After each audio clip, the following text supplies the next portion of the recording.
Honored take on a horror classic, the 2024 Alone in the Dark, is a remake and retelling that the series needed. Now, I had never played Alone in the Dark, and the only time I heard of the series was that gray and orange cover that would be stacked like this thick, like 6-7 games at every single Walmart I went into. Otherwise, I had never heard of the series. Even up to the release, I had seen some people talking about it being a cult classic, and it made me curious and I wanted to play it. So today we're going to be doing a story review, and I'm not going to go into the hidden story of the game. I'm going to tell you what they give you, because this game has so much more hidden lore behind it, and I can always go into that. But I want to give a review on just the story, that if you're just running through the game, you're not paying attention to the notes, you're not paying attention to some of the deeper lore, what you're going to get. So it starts off with Emily and Carnaby, who's going to be your two main protagonists that you can choose between playing, driving into their setup. This is a manor for the mentally unwell, and it gives you the option to choose between the two protagonists. I chose to play through Emily, my first playthrough. After arriving in Derceto Manor, the character you choose to play as will head in through a side door while the other character waits at the front door. Now, this first area is just an introduction area. They show you the mechanics of puzzles, depending on which playstyle, because it gives you the option of two playstyles, old school or modern. I chose old school for my first playthrough. I think old school is the way the game should be played, because I'm now doing my second playthrough as Carnaby, and the modern just gives you too much. If you're a fan of Resident Evil, Silent Hill, play old school. I mean, it really holds your hand if you play modern, but it gives you this introductory area, which is fantastic. And then you get to the front door where you can let in the other character. And you get to meet Mrs. Thompson, Grace Saunders, Ruth Tallant, and the drunk. I believe his name's McCaffrey. All his character is a drunk and searching for Grace the entire story. So we're going to be calling him the drunk whenever I'm referring to him. Mrs. Thompson's upset that you're here. She informs you that Jeremy's missing and you're not needed here. And you push your way past her and you head to Jeremy's room. In Jeremy's room, the character you're playing as finds this painting of Jeremy, and it obviously haunts the character. You zone out, you focus in on it, and the other character gets your attention, and next thing you know, you're in what during my first playthrough I called the Dark Place. Obviously, I can't refer to it as Dark Place as an Alan Wake fan, because the Dark Place is its own thing in those games. So for this review, we'll be calling it The Otherworld, which I think is a more accurate description of what it is, because from my understanding, you're going to other realities, other dimensions, but they are real. But I think the game presents it to you as just Jeremy's memories. This game is confusing if you don't pay attention to the lore. This other world is what's going to contain your monsters, your combat, all of that sort of stuff in the game. I'm not going to be reviewing the combat in this game. It's very Sinking City-esque. Take with that what you will. Now, as we go through the other world, we find Batiste, a housekeeper of Derceto, saying that the Darkman has created this place and that it's all based off Jeremy's memories. We find out through Batiste that Jeremy has received this talisman from this voodoo practitioner, Miss Jackson, and he tells us to go down to her apartment and we'll be able to get one. So with that, and with the keys he gives us, we head down to Miss Jackson's, we get the talisman, we do a little puzzle, and we go back into the real world. This transports us to Dr. Gray's office.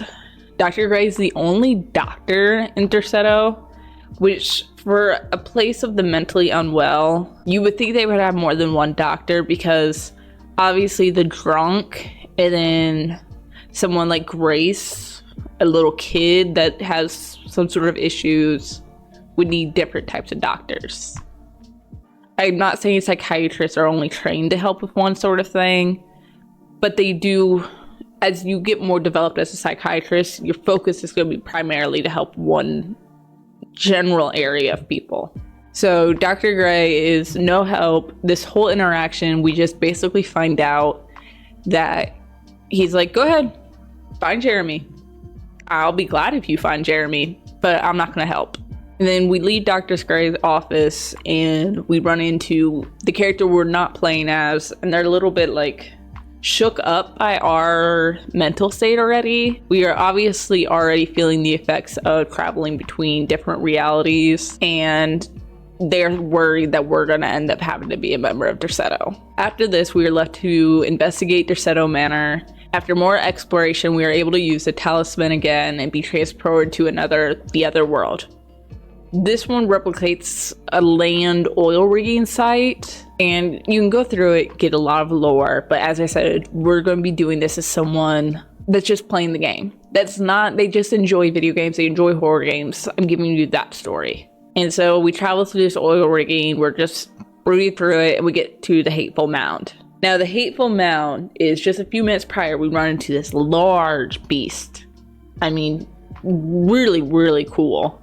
And we find Lottie in the Hateful Mound, which we are talking about Tarawea, which if you're someone that's rushing through this game, you have no clue where that came from. So through the notes, you find out Tarawea is some sort of safe haven, someplace Jeremy's trying to get that seems like a paradise. And before we can talk more to Lottie, this beast comes into his home and attacks us. After being attacked, we are returned to Derceto Manor again, and we decide to explore the basement. This is where the different realities are starting to overlap and become more whole. More is just one. And in the basement, we are transported to the other world, but you still think you just turned the fuse off, but really turning that fuse off transports you to the other world. It's done very well in the game. And so we make our way to this back closet where this man's sitting there huddled up. This man, I believe, is to be Paul Waits, the clerk assistant to Dr. Gray. I'm not 100% sure about that. The game does not tell you otherwise. Our character thinks it's Jeremy. It's obviously not Jeremy. And as he's huddled up, these eyeballs start growing all over him, and then he just disappears, and we're back in the real world. This is obviously another traumatizing sight to our character, another thing to hurt their mental psyche. We go back, we do another puzzle, and we go to the other world again.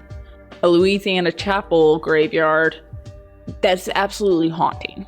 It is one of my favorite areas in the game. The area is so confined, but so open that every corner feels like there's going to be something there to scare you. In the area, you're looking for 3 keys. So there's round pieces that you have to turn to get into the chapel. And then in the chapel, we find Jeremy. Finally, we find Jeremy. Jeremy, where have you been? Jeremy is grieving Perosi, which if you're not reading the notes of the game, you have no clue who Perosi is. He's muttering how he's made a contract with the Dark Man to keep the evil at bay, not to destroy New Orleans. And we talk about going to Tarawea. Jeremy informs us he can't go, and that we are cruel to give him hope. Now, this means that there is some way to break this contract Jeremy has formed with the Dark Man. The Dark Man comes in. He's intimidating. He's this really large creature in this cutscene that you don't see the face of. He's kind of rude. I mean, I was trying to talk to Jeremy. You fucking interrupted our conversation, boy. We get knocked out hitting our head on what Perosi is dead on. And we wake up in a room. She's laying in the bed on the same position with this note. She's still dead. No matter what, she's still fucking dead. And we do some more puzzles. And we go down to the dining room. We do some more puzzles. And we finally get to Tarawea. In Tarawea, we meet Juan. Juan is this writer that Jeremy read one of his books when he was little and has now had this huge impact and is kind of like Jeremy's subconscious. Why this Louisiana white man is subconsciously this Spanish, very handsome gentleman. Literally the Spanish Markiplier. Like, insert Juan. Insert Markiplier. Juan guides us into the Tarawea library to find information on how to break the pact with the Dark Man.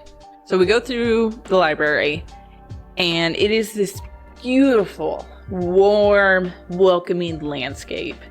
It's so beautiful. It's so warm. It makes you feel like you're in a library of some grand, just, that the intelligence in here is something humanity does not have anymore. And then you get the fucking Dark Man. And it is the most terrifying place in the game. This is the most terrifying section of the entire game. And I give props to the team because the environment fights against that. You have this warm, Uncharted, Tomb Raider, any sort of like treasure hunter-esque landscape that is just like, oh, this is awesome, this is beautiful. And they make it the most terrifying thing in the world. If you point your gun at the Dark Man, you end up gesturing it towards yourself. And if you pull the trigger, so you go through, you get up and up and up in the library, and you find this elevator with this book. The book is, we're not able to read it for long, but we get enough to hear about or read about the Preg's shipping company. And then the Dark Man comes in, he interrupts us reading it. Juan comes in with this little whistle, saves the day, pushes us in the elevator goes down, and it crashes, and we are in a New Orleans speakeasy. We are still not back at Desetto.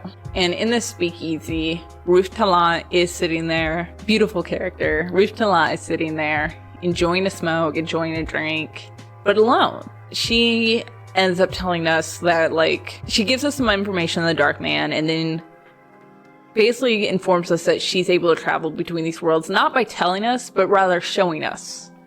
So, my first playthrough, I was looking down, and I looked up, and we were just suddenly at the Prague shipping company. And that's really what the game does, is you go over to Talent, and she spins you around, and you are now at the shipping company. At the shipping company, you do some puzzles, and then you get inside the shipping company, and you get up to an office. In the office, you do a small puzzle, you get into the safe. In the safe, you find basically an invoice that a sarcophagus has been delivered to a nearby street. Which with this, I'm going to take a small moment to pause and address the issue of horror movies and games using any sort of Middle Eastern, North African history as the villain of their games. We call out all the war movies, we call out all the war games. Hey, please stop using Arabs as fucking terrorists in your games. But we don't address the fact that horror movies, horror games love to use, especially Egyptian, but overall, any sort of Middle Eastern country's history to be the source of all evil. History that is so rich, has more history, goes on longer than Western history, should not be villainized. It should not be used as, these are the bad guys, they've made everything bad. They should not have to apologize for their history being longer, grander, and more beautiful than Western's rats, sewage, and plagues that would be avoidable if we just bathed and washed our hands more. But with that, I go back to Alone in the Dark. We travel to the location of the sarcophagus. We find Jeremy here again. We talk, and he gets very close to telling us how to break the pact, revealing that there is a contract buried in a sunken desert temple before shoving us, demanding he must make the sacrifice, and running out of the room. However, with the power of the talisman, we are able to transport ourselves to the buried sunken temple. We go find rope, we go down in it, Indiana Jones style. The area is cool. It's not one of my favorites in the game, but you do this light puzzle where you have to shine the light to certain angles. We all know the puzzles. We get to it, we shine it, it opens this little circle with the contract in it, and then this dagger. It's kind of like this, it's got some spinny stuff around it. Very intricate dagger. And then these little bats come down before we get finished reading this contract, which, as you read it, it sounds more like patient notes. And these bats come down, they carry you up, and they drop you back in Desetto. You land in the attic, and either Emily or Carnaby walks in and informs you that a few patients are dead, the clerk is dead, and worries about your mental state, and basically thinks that you finally lost it. After that conversation, you leave, and you head through the grand parlor. In the grand parlor, you make a sudden stop because Lottie and Batiste are walking by, talking about finding Jeremy, and talking about your appearance in this area, and whether they can trust you or not. Lottie starts coughing and has a little fit. On Emily's on Emily's side of the story, it freaks Batiste out. On Carnaby's, though, he just ignores it. It's very weird. She has a coughing fit and goes on about the black goat. Which, doing very bare bones, that's the first time you hear of the black goat. We head up to the sitting room, where we run into the drunk and Grace. Grace is making a mask. Kind of like a Phantom of the Opera style, where it comes here, it has the top part, but you still be able to see the mouth. She's making this mask, and if you're on Emily's side of the story, you find out this mask resembles her father. On Carnaby's side, you would not find this out. And so she's making this mask, and then the drunk is telling you about the Feast of St. John. How it's just this grand night. It's nothing special, but just this grand night. But he's really glad that we're going to get to see this one. There's something about this one in particular that's going to be special. And then Grace reveals that a woman's going to come and reset the world tonight. Then she runs away again, and the drunk either follows or he gets knocked out. It depends on which character you're playing as. But he's taken care of, and he drops his keys either way. So with his keys, you can go across the hall, or across this little room with these statues, which the game does not explain if you're just rushing through it, but you can mentally see that these statues resemble the monsters in the other world. So you go across the hall, and when you open the door, you want to go all the way back to this empty room. And outside the empty room walks a dark man. Your character very obviously already experiencing traumatic effects. They don't do anything, and then you walk towards him, and he disappears. He's just like, bye. And you go into the empty room, and this is the part of the game that, depending on which character you play as, it is only subjected to that character. I'm not going to go into that because it really depends on which character you play as. I haven't gotten there in my Carnaby playthrough, but I hear that Emily's playthrough is better. So after that little adventure into their psyche, you find out that basically this character is already traumatized enough that they could be a member of Derceto. Like, this is not their first traumatizing experience. After going through this and waking up back in Derceto, you find another way to the other world, and this is what I call the spider steamboat. I hate spiders. The objective is to get the boat running again, and then by the engine, there's this hole in the floor. It moves, and you're able to jump down to this room with Dr. Gray interviewing Jeremy. Jeremy's suddenly gone, and Dr. Gray's staring at you, and he doesn't seem very surprised that you're losing it. He is still no help, and wants you to continue your investigation for Jeremy. Now knowing that Dr. Gray is in his office, we can go break into his apartment. And with the help of the other character, we use the talisman in his apartment to get to this very Lovecraftian-esque snowy mountain. And I knew going into this that this game had Lovecraft ties. But I would say this is the first time you're getting those ties in the game. If you are not reading the notes. If you're reading the notes, you're like, okay, yeah, like this is Lovecraft. But if you're not, this is the first time that you're getting any inclination of, oh, hey, this game is cosmic horror. And so you go up this mountain and you find this guy with his face and Cthulhu-like tentacles coming down off his face. This is your first boss fight. You take care of it, and then you solve a cosmic puzzle, and you are led to the second round of this boss fight with this guy. In this part of the boss fight, his body transforms into a more Lovecraftian style, and you stab him with the dagger in the eye, and then you fall off the cliff together, very Hannibal-esque fall, and you transport through all of the other worlds that you've went through so far in the game. And then you land. You land back in Derceto, and you wake up beside Jeremy. Jeremy has an ice pick in his eye, and you are left to believe that you had stabbed Jeremy. Before you can process it, though, the Dark Man shows up, chases you, And then you're finally like, okay, I've had enough of this. You stop, you turn to confront him. Carnaby will fight him.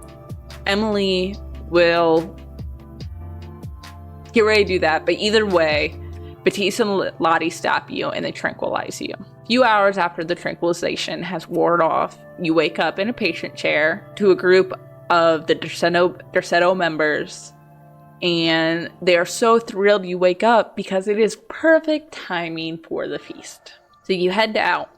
You talk to Dr. Gray and Jeremy, and you find out that you, with no medical practice, has managed to perfectly lobotomize Jeremy.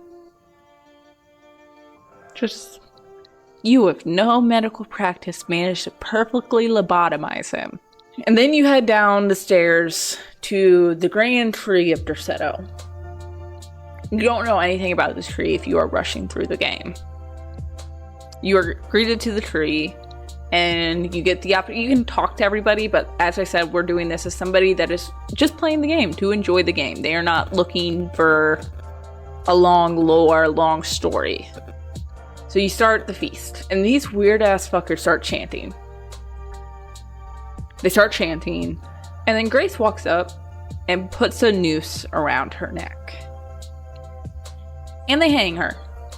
Now, before Grace's neck can get snapped or she can suffocate, the other character, Emily or Carnaby, from some of the higher ups, shoots someone and throws a Molotov onto the tree. This causes Grace to get dropped, surviving. However, this is when we find out that trees do not like Molotovs thrown at them. The tree comes alive and kills every single person except Carnaby, Emily, Grace, and Jeremy. And then the tree rushes through and heads to the grand parlor, and we are expected to follow. Because why wouldn't we be? We're supposed to be the hero of the day. So we follow, and it is this, I'm gonna say Resident Evil-esque boss fight, even though I know Alone in the Dark inspired Resident Evil. But I feel like nowadays, people are playing Resident Evil before Alone in the Dark, so I'm gonna say that. The boss fight's surprisingly difficult in the second half.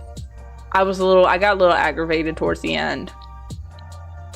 But you kill the tree, and you go outside to a destroyed mansion. Sound familiar? Obviously, Resident Evil 7 took inspiration from the original Alone in the Dark, because while this is a remake and a retelling, this is still the original Alone in the Dark from 1992. So obviously Resident Evil 7 took a lot of inspiration from this game, and then the retelling of Alone in the Dark took a lot of inspiration from Resident Evil 7. And so we walk out of this destroyed mansion, and it is Emily, Carnaby, and Jeremy, and then Grace saunters up. We're like, okay, it is time for us to go. Jeremy is unsettled by the fact that he's still alive, because to him, this means that this evil, even though we killed it, is now released to Louisiana. Grace is happy. It didn't go the way she expected, but she is happy. And then as we walk away, we discuss taking Grace with us. Of course we're taking Grace with us, but Jeremy says we have to because she is important. And then the game ends. That is the default ending of the game that you get without doing any extra work. And so this is the ending of the game I'm going to assume the average player gets. Did you understand that? Did we understand that story? I'm going to say I love this game. I enjoyed it thoroughly. But I do think that Alone in the Dark needed to have more of a story to stand alone for this game, without having to read all the notes, without having to theorize, without having to look up lore videos. Because that's why Resident Evil remakes are doing so good. It's because Resident Evil has such a strong lore, but you can play the game as its own and get the story and understand the story. Based off the story summary, I guarantee you that if you're not a fan of Alone in the Dark, you are not going to understand the story. I mean, other worlds. We're in the Hateful Mound. Now we're in a steamboat full of spiders. And now we are fighting a tree. And that is, I think, the game's biggest downfall, is it does not stand for people that just want to enjoy a survival horror game. Oh, hey, they introduced combat just to make the game a little bit scary. The most terrifying moment in this game is the library with the Darkman. You cannot fight back against the Darkman. If you aim your weapon at him, you will. And that not being able to fight back makes the game so much more terrifying. The Darkman is not fast. He does not even attack you.